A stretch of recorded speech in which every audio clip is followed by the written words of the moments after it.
I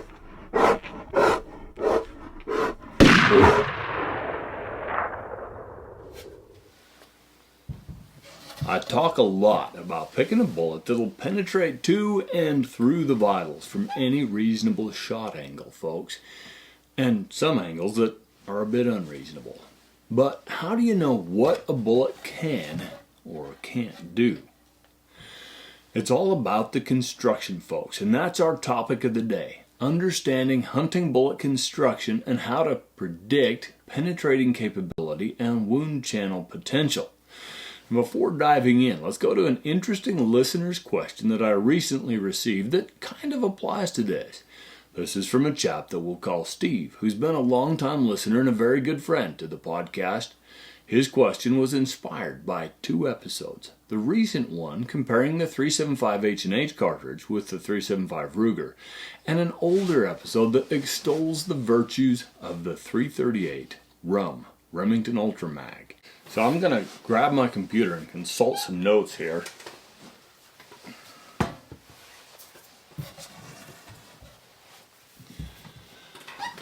Steve wrote, going back to your podcast in how you chose the 338 for your 338 cartridge, I think I remember you saying the ballistics were very close to that of the 375. Now that you've done a full episode on the 375 versus the 375 Ruger, I'm wondering if any of your research for that episode, or if in talking with Gunworks, has brought to light any new data. He continues, I understand it depends a bit on what you're shooting and at what distance and with what particular bullet. If I can narrow the field, Steve says, the 338 with a Barnes 250 grain LRX compared to the 375 Ruger with a Barnes bullet of my choosing to maximize distance as well as SD, sectional density.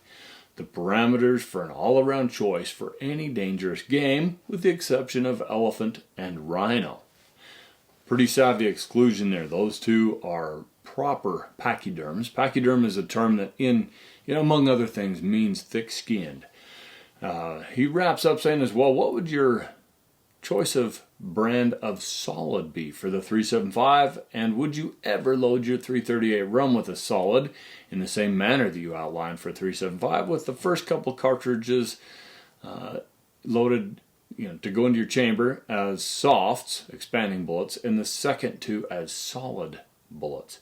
To simplify, I guess I'm asking is if the 375 offers something unparalleled to what you could achieve with the 338 where it would clearly be in a separate class, or could you get close to achieving similar ballistics with a 338, not losing too much in way of effectiveness on dangerous game? Thanks again for everything. Just fantastic episodes and content on Patreon. Thank you, Steve. I really appreciate that. In answer, I'm going to kind of paraphrase what I wrote back to Steve and flush it out a little bit. I said, you pose an interesting question. The 338 and the 375 Ruger have almost identical muzzle energy. And that's, of course, a derivative of bullet weight and velocity in an equation that generates a number that we call kinetic energy. It's a flawed metric by which to judge terminal performance, but it's one of the most common we have, so we use it. I continued, I basically told Steve that with a 250 grain LRX in the 338 and a 270 grain LRX in the 375 Ruger, both of them are fantastic on dangerous games such as the big bears. At extended distances, the 338 will pull away from the 375 bullet because it's got a higher ballistic coefficient. It's going to drift less in the wind.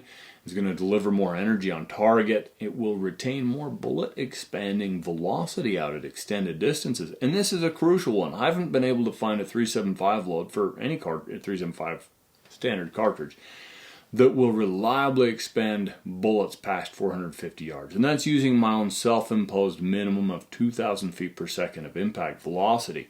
You can easily achieve that amount of velocity with the 338 out to 600 yards or more. So I told Steve basically where the 375 shines, where it sets itself apart, is in that heavy bullet category and the versatility that that brings. I've never personally seen solids loaded in either factory ammo, and I've never hand-loaded solids, meaning non-expanding bullets, in my 338s of any kind. I'm sure there are some, but I've just never done it. The 375 also has significantly greater frontal diameter, and if you want to really maximize that dangerous game, like the big body dangerous game potential of your 375, you can go to the 350 grain bullets in its caliber family. They're made by a few different companies, Barnes, I believe, Woodley, North Fork, if I'm not mistaken. And accompanying solids, of course, are easy to get, non-expanding bullets. And of course, let's not forget that legal side of things in Africa either, where in many countries the 375 is listed as the legal minimum for dangerous game. What else? Let's see. In answer to Steve's question about my favorite solids for the 375, you know, Barnes banded solids are really accurate for me. I get really, really good results with those. However, I like a solid with a flat nose. They tend to cut through bone rather than deflecting off of it a little better, so your straight line penetration benefits. And for whatever reason, physical science is beyond me, a flat nose bullet penetrates better than a round nose bullet. So, maybe Nosler's solid.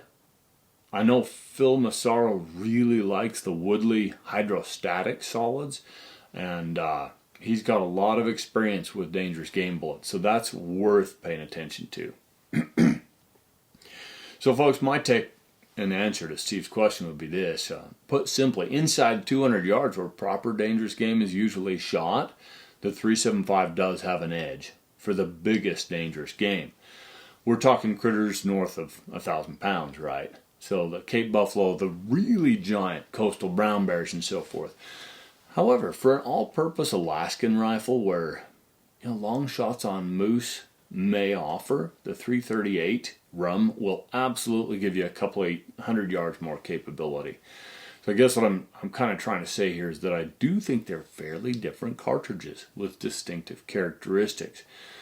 Both of them are optimized. Their performance potential is optimized by choosing the right bullet, which leads us to today's discussion. Let's define the problem. We've got about 4 different primary categories of bullet performance needs. They fit different needs. They're designed with very different approaches. And we're going to outline these in terms of game animals that they would potentially be shot at. Number 1 is deer-sized game, of course, and this is the biggest of all the categories because a lot more deer-sized game, let's say 100 to 300 pound animals, are shot than probably all the rest combined. Category 2 is elk-sized game. These are animals up to and including, I'm going to say about 1,000 pounds, non-dangerous. Okay, so you're going to have bigger bones, heavier bones, and so forth, and some of them have some real inherent toughness. Some of them just have big bones and dense muscle. But at any rate, you've got a game animal that on average is 4 times bigger than a deer. Now, there's a small group of non-dangerous game animals that occupy the space between this category 2 and the next category 3, which is full-on dangerous game. Those animals are the Alaska Yukon moose, bison, eland in Africa. Basically big game that ranges from, let's call it, 12 or 1,400 pounds on the low end, up to a legitimate 2,000 pounds for something like a big eland or maybe bison or whatnot. I know Alaska Yukon moose can often get above 1,500 pounds on the hoof. So those animals can usually be taken with a category 2 type bullet, but a lot of people opt to use what I'm just calling, these are just my categories, right? They don't adhere to any others. a category 3 bullet, such as you'd use for dangerous game. Classic example, I shot my biggest bull moose with a 375 H&H and a monometal bullet that would do just fine on the biggest coastal brown bear in the world. Would take a Cape buffalo without issues. And it worked really, really well. So those are 3. The final category is one that really most folks rarely have to worry about, and that's for pachyderms and for following up wounded, dangerous game. Now, shooting an elephant or a rhino is a very rare experience these days, so most of us don't have to worry about that, whether we want to or not. However, if we are a DIY Alaska hunter, we may need to follow up a wounded grizzly bear or brown bear if you're an Alaska resident at some point. Same thing goes for Canadians where it's still legal to hunt the big bears. If you're in Africa and you're a PH, you're going to need a special bullet for this category 4 of game and requirements on impact. It's generally a category filled with big diameter, heavyweight, non-expanding bullets, although in some cases an expanding bullet can be used and sometimes can be an advantage.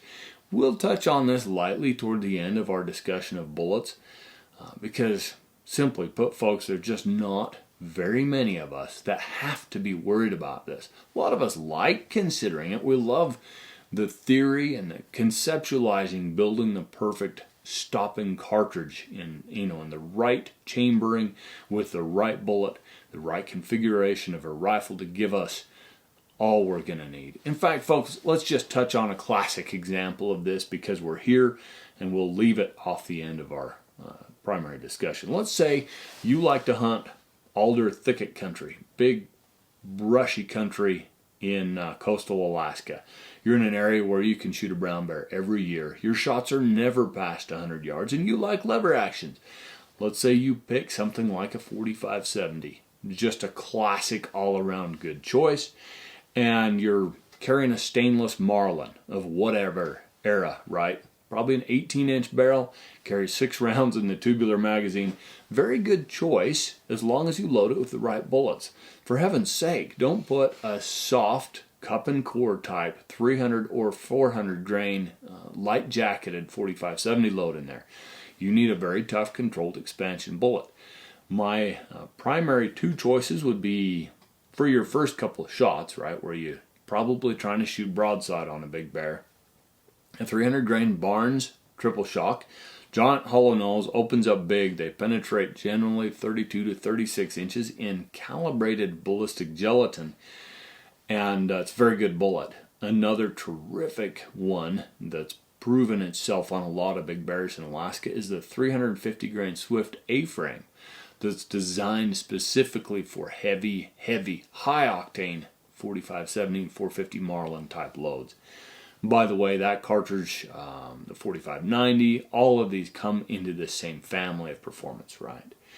Well, what are you going to carry if you've wounded that bear and he's gone into a thicket and you're following him up? You're hoping when you catch a look at him, he's going away trying to escape, and you rake him tail to tea kettle, break him down, perforate his vitals, and end it. But you know there's a very good chance that he may be coming towards you. Lickety split, and you're going to have to rake him stem to stern this time. But again, full length of his body, your shots are not going to be precisely placed because you're going to be shooting fast and he's going to be coming fast with a lot of movement, right? So you're shooting center mass. As he gets super close, you're obviously going to try and hit him in the head. But as he's out there, let's say if you get lucky and you get a shot or two at 40 and then 30 yards, you're definitely shooting center mass. You want that bullet to go deep, deep, deep. No deflection. You want it to break every bone it encounters and put big holes in every vital organ it gets through. And if possible, you're going to break shoulders, sternum, ribs, and then go all the way to the back end of him and break down his pelvic structure. Best way, or one of the best likelihoods you have to stop that bear from getting to you. In that case, you're going to choose a heavy, probably hard cast, flat nose bullet for your 45-70.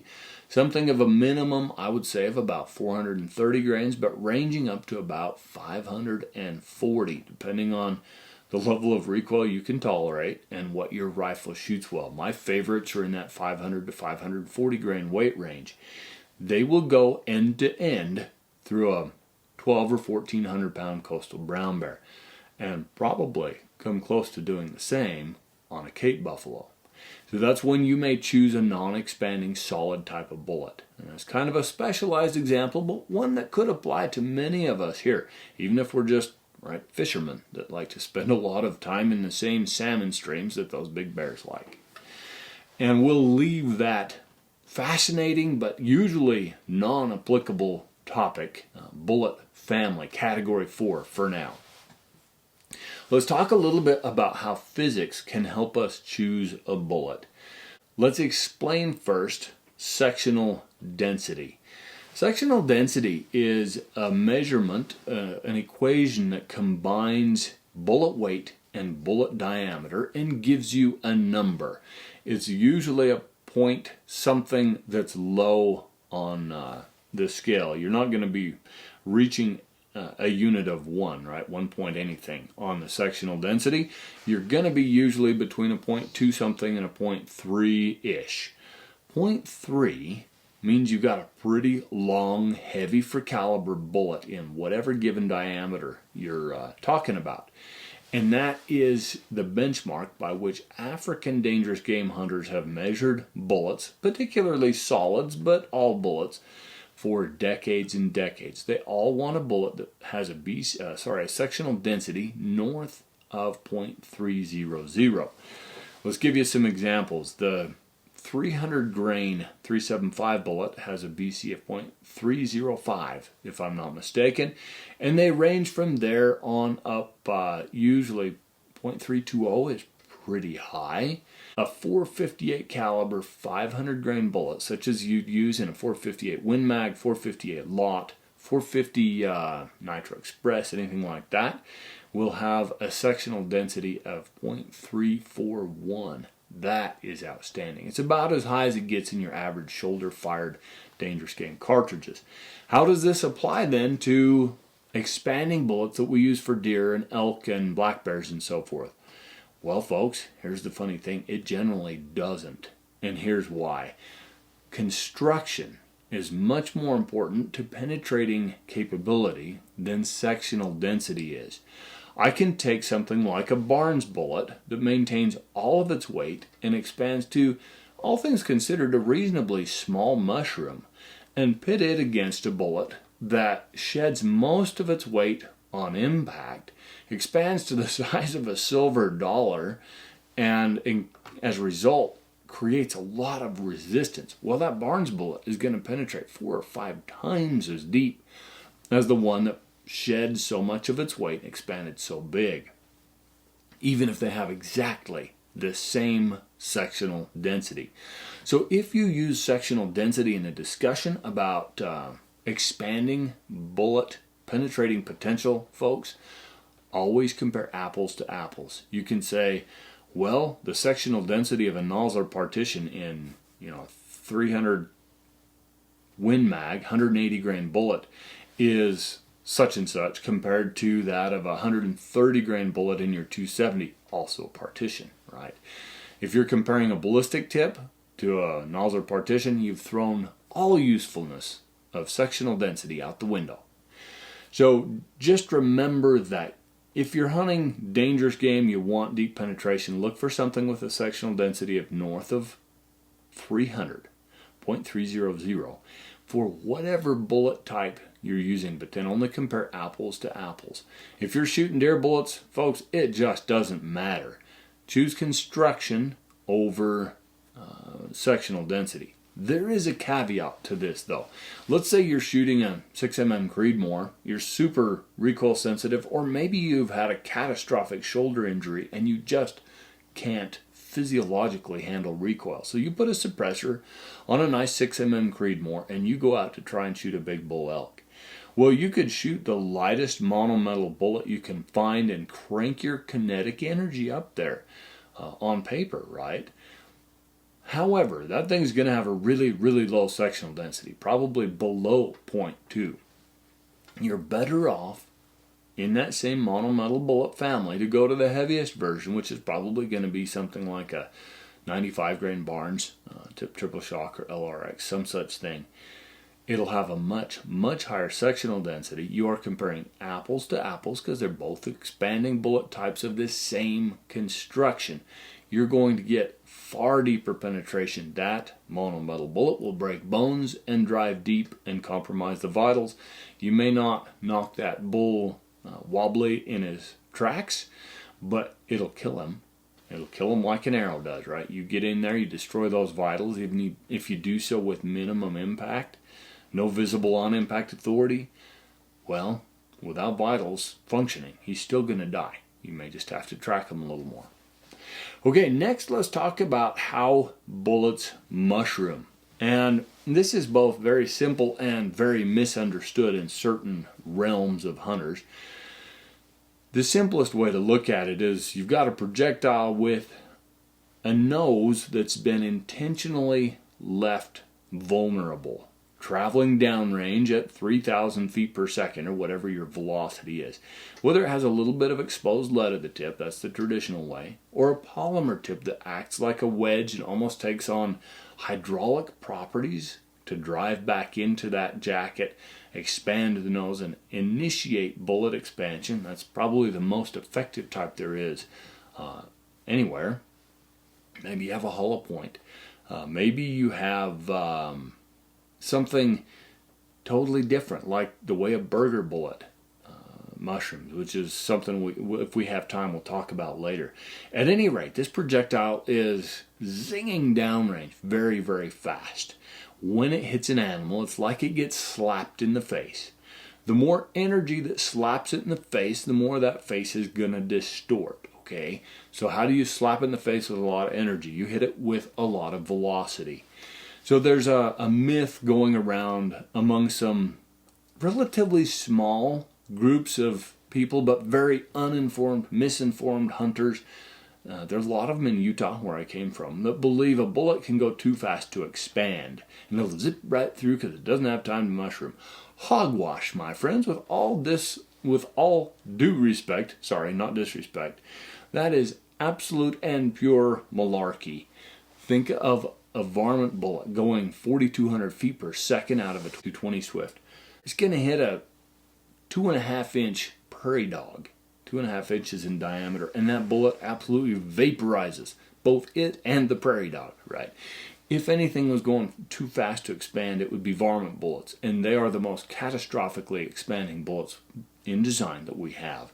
So let that go, folks. Try and, if you're one of those that has that misunderstanding, try and just conceptualize that bullet getting whacked in the face with a bunch of energy. The more energy that hits it, the more dramatically and faster it expands.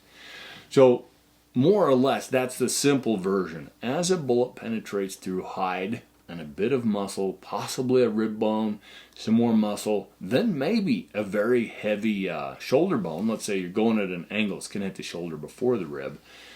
All of those things continue clobbering this bullet on the nose and forcing its shape out and away from center. So that's how you create that beautiful mushroom shape and get an expanded bullet. Now, lead core designs tend to fragment off. The bullet's spinning fast. There's a lot of centrifugal force that's almost like gravity throwing fragments away from center on that bullet. So it's going to become lighter and lighter as it travels through there, and lead erodes off of it. That's one reason why a monometal bullet, one that doesn't lose its petals, penetrates so well, is because they hold together and maintain all their weight. All that mass creates momentum that keeps that bullet driving deep. There are some lead core type of bullets that optimize that as well. Those are in that category 3 and some in the category 4 purpose class. Another thing I want to talk about in bullet performance is parachute effect. But first we need to talk about our temporary and permanent wound channels. When that bullet hits an animal, it gets slapped in the face with energy, right? It starts expanding. It presents a big front. Imagine a clenched fist, how it's bigger on the front face than the diameter of your wrist is, right? So it's presenting a big front that's driving through those vitals. It's still going so fast that it creates a tremendous shock wave. And what's it encountering? Primarily fluids, right? Aren't our bodies mostly made up of fluids or fluid-dense materials? Well, fluid transfers vibration and energy very effectively. Just think of how water reacts when you drop a big rock into the middle of it, right? It splashes away from it. Tissue does the same away from the bullet channel. And that bullet, while it's still got some considerable speed to it, will create what we call a temporary wound cavity. It'll blow out a cavity that's often 10, 15 times the diameter of the mushroom. That radiating pressure wave and energy wave through those hydraulic tissues, if I can use that term, it's a hydrodynamic effect, I believe is the correct way to put it. That tears tissues, ruptures capillaries, destroys veins, basically shreds vitals. This is how you get sometimes lungs that look like they're nothing but scrambled eggs when you open up the vital cavity. That radiating energy creates this big football-shaped temporary wound cavity. As the bullet leaves that area, it'll compress back down a bit, but the tissues within its radius are still pretty well destroyed. Now the bullet may not be going quite fast enough anymore to create as dramatic a hydraulic effect, but it's still driving through. And when you push a big blunt object through organs and tissues and muscle, it creates a hole. So this is now your permanent wound cavity. There's not a big expanding effect as it goes through. Your hole will be about the diameter of your mushroom, but it keeps on going until that bullet stops. It spent itself completely, and it comes to rest either usually against the hide somewhere or in the dirt way out on the far side of the animal. Those are your temporary and your permanent wound channels. Both of them kill. A good combination of both of them is way better than a strong bias towards either one. A little short temporary wound cavity with no deep penetration is very risky. It can kill fast if you're shooting a small animal, perfectly broadside. But if you shoot a big elk on the shoulder at an angle, you're not even going to get that temporary wound cavity into its vitals, right? And on the far end of a stick, a very deep permanent wound channel from a bullet that didn't expand much, so it's narrow. It'll kill, it's just not as fast because it doesn't destroy the operating system of that animal as quickly.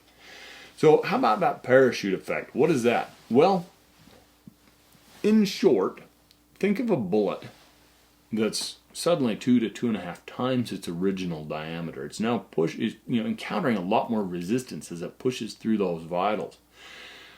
That's called the parachute effect. It slows it down, just like a great big parachute above your head. As you're falling through the air, can't descend as quickly as you can. It compresses the oxygen below it, builds resistance, and slows you down. Well, that slows bullets down too. That's what causes them to eventually come to rest. There's a funny phenomenon that can happen. In some cases, it's not super common, but I've seen it several times, where a bullet will actually flip ends. And now, because the mushroom's on the backside, dragging through with the greatest resistance, and the base of the bullet's up front, where it's smaller in diameter and penetrates more easily, it'll kind of stabilize that way and continue penetrating on through. The most interesting examples of this type of phenomenon are where the base of the bullet will pop out through the hide on the far side of the animal, but then the mushroom hangs up in it. And so you find that bullet reversing its way out of the animal on the far side. I've actually had acquaintances, listeners, readers, whatever, write in totally flummoxed about how their bullet hit an animal and mushroomed but stopped before the base of the bullet even got inside. But somehow it created this big hole ahead of it too, and it's dead there, but they just can't figure it out. Well, they've just lost track of the fact that they shot it from one side, not the other. They're not remembering which side they shot the animal on accurately. They can't figure out how that bullet flipped around and popped out like that. Pretty interesting and kind of funny on occasion. Anyway, let's continue talking about useful stuff. Does energy kill? Well, it certainly contributes. The energy is what creates that big temporary cavity and disrupts vitals very effectively.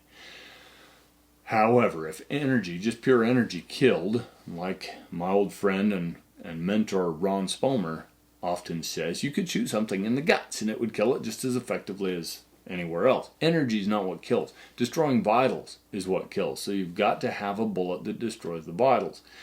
And there's no use dumping all your energy into the guts with a deer-type bullet at a steep raking angle if you're not going to get to the vitals. It won't kill it quickly. So shoot a deep penetrating controlled expansion type bullet for that. Animals die from loss of blood, from loss of nervous system function, and from compromised vital organs. And those are pretty much the primary causes of death. And bullets cause all of those, or at least, one, two, or three of those when they impact, assuming you've done your job and one, chosen the right bullet, and two, put it in the right spot. To cleanly kill, you need a bullet that will get all the way through all of the vitals in its path from any reasonable shot angle. Now let's just briefly talk about what a reasonable shot angle is. The best shot angles are broadside, right? You have the biggest target and the least chance for bullet failure. However, a steeply quartering shot or a mildly quartering shot angle is perfectly acceptable if you have the right bullet. How about a straight-on shot? Again, right bullet and good shooting ability, good marksmanship skills, because now you're shooting at a small target. Perfectly fine. Just remember that your vital has gone from however big to quite narrow, because you kind of need to compromise both lungs, which means you need to center that chest. If you hit one lung on one side, well, a big bullet can go a couple miles on one lung. So I don't take long shots, frontal shots, but I will take them. How about a Texas heart shot? So-called, humorously named Texas heart shot, tail to tea kettle. I'll take this shot every time if the animal's already wounded. You're trying to break him down, slow him down so you have a better chance of tracking him and hopefully dropping him right there if you can break his pelvis or his spine. However, I don't take a Texas heart shot as my first shot on a big game animal unless I'm using an extraordinary cartridge and bullet combination for that example. Let's just throw one out there. Let's say I was elk hunting and I had my 338 rum loaded with 250 grain Barnes bullets, and I got a big mule deer up in thick timber and he's sneaking straight away from me, about to vanish. I'm never going to see him again. Well, that bullet, I can shoot him under the tail and it'll probably lodge against his breastbone. I'm taking that shot. Okay? But if I was shooting a 270 with a 130 grain deer bullet in it, not ethical. You're just going to blow a giant hole through one of his hindquarters and spend the rest of the day working hard to catch up and finish him. Let's go now to the different categories of bullets. 1, 2, 3, and 4. And in a couple of these categories there are literally dozens, maybe hundreds of different suitable designs. We're just going to have to bounce over and hit the high points and try and talk about the characteristics rather than the specific models. Otherwise we'll just get bogged down. We can't talk about them all. But we may use some specific models to characterize certain features that you look for or try and avoid. Okay, category 1. Soft, non-controlled expansion bullets. These typically are classified as your cup and core designs. They're often polymer tipped, so think Nosler ballistic tip, Hornady, SST and the like, the Hornady ELDX, and the newish Remington core-locked tipped bullet. These are also the hollow point type bullets, such as all of the Bergers. I don't care how heavy they are. All of the Bergers are going to fall into this category. Category 1, what I'm terming my Category 1 bullets, of course, create a really shallow, large diameter wound cavity. They do not hold up to bone well. These are kind of the ultimate temporary cavity type bullets. So if you're shooting a Coues deer, this is what you want. Because even if you have to shoot it at a quartering angle, you're maybe going to need 12 to 14 inches of penetration. And most of these bullets will accomplish that. They're darn good for white-tailed deer. They're pretty good for most mule deer, although you want to be a little bit careful on a really big buck and a steeply quartering shot angle. I don't personally like them for elk, although hundreds, probably thousands of elk have been killed with some examples of this type. Let's say, for example, a 180 grain Remington core locked in a 30-06 cartridge. It's actually a very good elk round.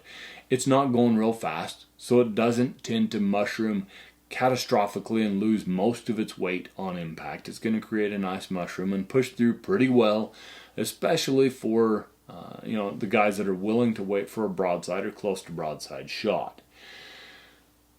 However, if you shoot that same elk with a 270 and 130 grain core locked, you'll be fine if you shoot him broadside, unless you accidentally put your shot a little bit far forward in the shoulder and you catch that scapula. By the way, for those of you watching on YouTube here, you probably wondered about this great big old axe-shaped, not an axe, or a giant axe, Viking-sized axe-shaped scapula I'm holding in my hands. This is going to be part of our discussion. This is from my biggest Alaska Yukon bull moose, the one I shot with my 375. It is, almost as long as my back. It's about as wide, almost from corner to corner on the wide part, as my hips. You can see, for those of you looking at the video, the shallowness of the socket where it attaches to the shoulder bone. The very shallowness of that indicates the size, the diameter size of that shoulder knuckle. We're talking the size of a small cantaloupe, of very, very dense bones and extremely elastic ligaments. The bone here where it's thickest through the scapula itself is probably an inch, and that type of a bone structure is absolutely death on cup and core light for caliber bullets. They just can't drive through that kind of bone. So that brings us to the heavier bullets. We're going to go to category 2, which I call relatively tough bullets. These are your bonded core bullets, mostly. And in that class, we're going to include the Nosler AccuBond, the Hornady Interbond, the Swift Sirocco 2, also, although it has a much thicker jacket, it's a little tougher bullet. The Fusion, as loaded by Federal, very, very good bullet. Not a high BC bullet, but it performs really well on game. And then some of the allegedly mechanically locked bullets, such as the core locked and the interlock, like I mentioned before. Those last two and any others in that family, I don't think they really qualify unless you go to super duper heavy for caliber versions. Holding a 220 grain 30 caliber version right here in my fingers. It's a big round nose, the sort of bullet that guys would say, oh, you picked that for grizzly bears in Alaska. And a lot of people do. Folks, this one is a simple cup and core with a mechanical locking jacket. It's not a good grizzly bear bullet, and I'll tell you why. I used this pretty extensively in Africa in 2018. I shot quite a few animals with it, and I saw it stop in most of them. It mushrooms spectacularly. It flat snuffs out antelope-sized game. But I saw that bullet, 220 grain 30 caliber bullet out of my 300 H&H Magnum, stop in a 90-pound bush buck. That's considerably smaller than your average whitetail. It stopped that bullet. If you want to drive deep in a grizzly bear, don't pick that one. Pick a 220 grain nozzler partition. Looks the same, shoots the same, and penetrates 5 or 6 times better because it's a true controlled expansion bullet. So unless, oh gosh, I don't know, folks. If you're shooting stuff out there a little ways with a heavy for caliber core locked or something, they, kind of like I said, can cross over into this realm of category 2 bullets, but I don't think they really are part of the family. They're like wannabe tough bullets. Back to those bonded core versions, I've got some examples here on the table in front of me because there are some vast differences in them. Remington did a version of their core lock that they called the ultra bonded core lock, and it was meant to solve any issues or problems that the traditional core lock might have with weight loss on impact. Well, they used a thin jacket and a super pure lead core. Pure lead deforms very easily. The best hunting bullets use a lead core alloy that kind of resists deformation just a little bit. So for those of you that can see here, I'm touching on my little table here, an example of the core locked ultra bonded that was shot into ballistic gelatin. It looks like a sunflower almost. There's nearly no shank left, huge expanded diameter, and that's about it. Backing up, just because I forgot to mention it before, I've got an expanded cup and core bullet here that is just kind of a distorted knarl of copper with a fragment of lead core. You can see the shape of the bullet jacket imprinted in it right there. That would have been its base. And that's a good example of what happens when you shoot a cup and core lead bullet fast into an animal. So wrapping up with category 2 bullets, let's just kind of recap. These are an excellent all-purpose bullet for game up to and including elk. They penetrate reasonably well. They create big wound channels. They're usually a more versatile choice than really soft, inexpensive cup and core type bullets. Some of my favorite examples of the type are the Nosler AccuBond, the Swift Sirocco 2, the Hornady Interbond, and the Federal Fusion mentioned earlier. Now let's get into category 3, the very tough bullets. These are the most premium of the premium bullets in my opinion, and there are quite a few of them, and this family is growing incredibly fast, which tells you that modern hunters that understand, that research more than perhaps we did in the past, and that tend to have or at least apply more discretionary income toward their hunting and their equipment than our forefathers did, who were very frugal people and often tended to not have some surplus resources. Well, let's just go, I don't want to get too digressed on that, but let's go into some of these bullets. To name a few, there's the Nosler partition. And I mention it first because it's kind of the first of its type.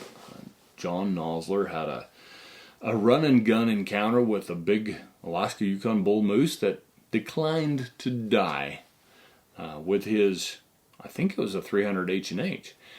And he found when he finally got it down and he took it apart after many shots, he found most of those bullets were not getting through its shoulders and into the vitals all the way.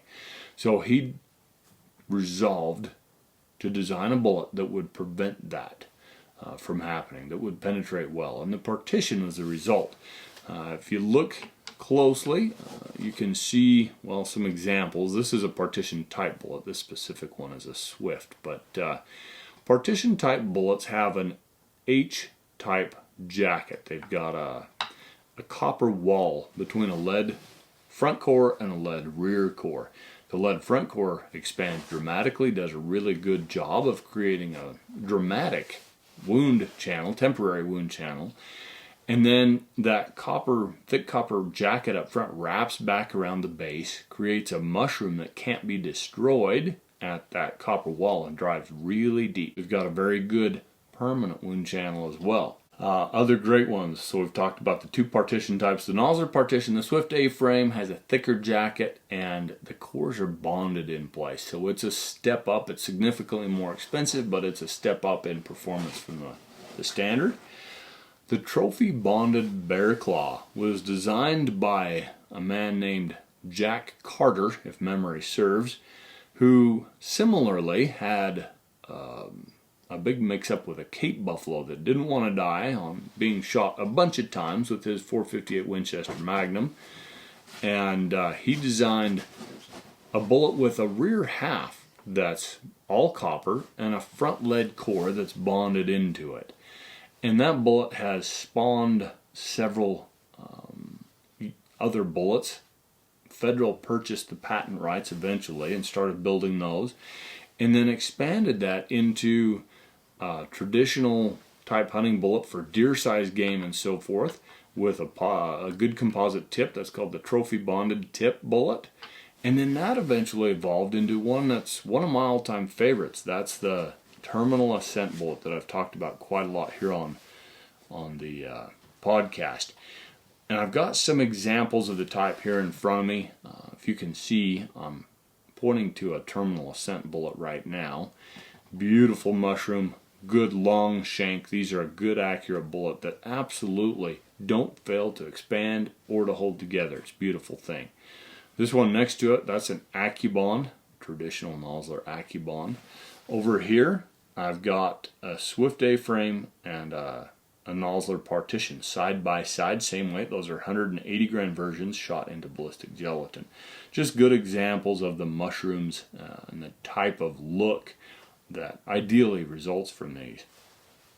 Other great ones are the all monometal designs, and there's a huge surge in both popularity and in availability in these. Those are the Barnes LRX and TTSX, tipped triple shock. I've got a couple examples of those here in front of me. One is a big bore bullet that was recovered from a blue wildebeest, a really big one, and a near frontal quartering shot. And then this one is I believe a 225 grain 35 caliber. Don't quote me on that. I just picked it out of my collection because it's got such a easy to see mushroom on its nice clean bullet. Across the front here, just to showcase by their size, because it's easier to see detail when you're looking at a big cutaway bullet, right? I've got a Swift A-frame, a trophy bonded bear claw, and a Barnes triple shock bullet. These are all, if I'm not mistaken, 400 grain 416 caliber versions. They're all terrific, dangerous game bullets, and gives a really nice look, a detailed look at the different types of ways that you can control that bullet from coming apart or pancaking on impact. So other good monometal bullets. We've got the Hornady CX. This is a newly engineered with the use of computer programming and Doppler radar and so forth. Monometal bullet by Hornady. It's a good aerodynamic bullet. Tends to be very accurate. Wonderful choice. The Nosler E-tip, the Federal Trophy Copper, all the various hammer bullets. These are really expensive lathe-turned bullets that tend to perform very well. They're super accurate because they're lathe-turned. Cutting-edge bullets, similar type thing. Badlands bullets again. And these have, across the spectrum, the highest BCs of all of the different monometal bullets. I need to get some of these and work them out. I've got a local range I can shoot to 1,400 yards and just check them, because I can't help feeling like those BCs may be just a tad optimistic, but nonetheless they're proving themselves on game in a lot of people's hands. Lehigh Defense, very outside the box type of thinking and designing this bullet. This seems to be working really well. So there's just a quick list of a bunch of the types that you can look up and research if you're interested in tip of the spear innovation in the monometal bullet world. So these are the real penetrators in the world of expanding bullets. And let's just recap a little bit what they're great for. They do well enough on deer. I mean, why wouldn't they, right? But they really get going on elk, moose, bison, and the big bears. African game too, particularly the really big-bodied stuff such as zebra, eland, oryx, and of course giraffe and such. Finally, Category 4. And we talked about this quite a bit in the beginning, so we're just going to touch on it lightly before wrapping up here. But we got the non-expanding type bullets, such as a Barnes banded solid. This one's a 416 diameter 400 grain version, if you can see what I'm touching here. And you'll note it has a flat nose. I love that bullet. As far as I know, the 375 versions have a round nose. They're still good. Next to it, in a cutaway, I've got a Hornady DGS, Dangerous Game Solid. And it's actually a lead core bonded into a steel jacket. That's called a copper-clad steel jacket. They plate it with copper to make it easier on your rifling. And they work pretty darn well. Other great ones are the Nosler Solid, the Trophy Bonded Sledgehammer Solid, the Woodley Hydro Solid, Swift's Breakaway Solids, and so forth. These are absolutely the penetration kings. They don't expand, and if properly designed, they're very unlikely to tumble or to skew off their path.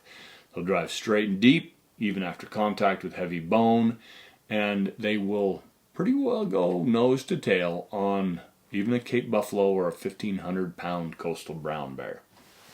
So, what's our conclusion here today, folks? Pick a bullet that will do the job you need it to do on impact, no matter what.